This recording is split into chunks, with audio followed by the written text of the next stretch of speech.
First off, the very word mercenary, we should recognize when we talk about it, comes with a lot of baggage. It has a certain connotation, something shady, something disreputable, an undesirable element, someone you only meet in seedy bars, out in the port of Marseille, etc., where cash is exchanged in an envelope, and somebody's going into a warehouse to get a clandestine shipment of arms, to give to his, barely functioning semi-psychopathic or sociopathic personnel.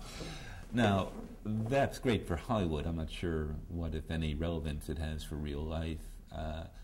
When we talk about private security contractors, as opposed to general private military contractors, nobody is perfect, okay? You could conceivably have somebody with a defective personality.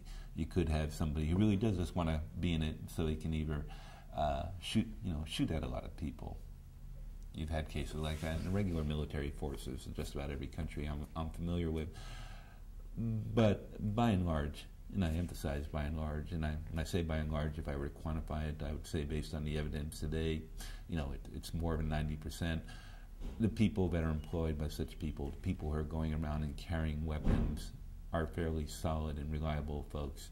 They have been vetted. You could make arguments that the vetting procedures on the part of some firms are not what they should be. They could do more, could be more, and I'm sympathetic to such an argument. They could have better standards. They could have more transparent standards. They could have greater uniformity in the industry so that all the different firms were operating on the same set of standards. But the people they are by and large hiring are people who have already demonstrated their reliability, their professionalism, their stability under trying circumstances. They're taking veterans, combat veterans, in many cases well-trained, extremely well-trained people who have been in the special operations forces of various countries here in America. That would be former Rangers, former Green Berets, former members of the SEAL teams, even former Delta Force commandos. In Britain, it would be the Special Air Service and Special Boat Service, for example. These are people, who aren't trigger-happy goons.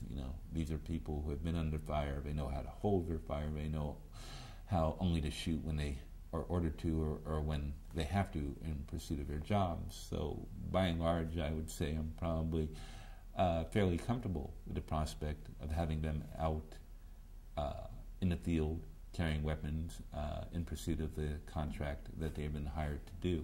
And I don't think that's a problem.